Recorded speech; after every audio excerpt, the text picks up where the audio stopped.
Hello friends, আজ আমি তোমাদের সাথে শেয়ার করব সাম্বার বানানোর রেসিপিটা।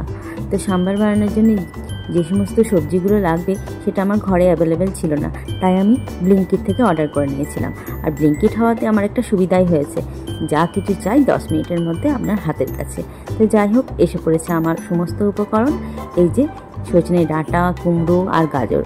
তো প্রথমেই আমি গাজরটাকে কাট করে নিলাম, আর সজনে ডাঁটা কুমড়োটা তো কাটই ছিল, তো কিছু পরিমাণে নিয়েছিলাম, কারণ যেটা যতটুকু আমার দরকার, আর বাকিটা আমি রেখে দিয়েছিলাম।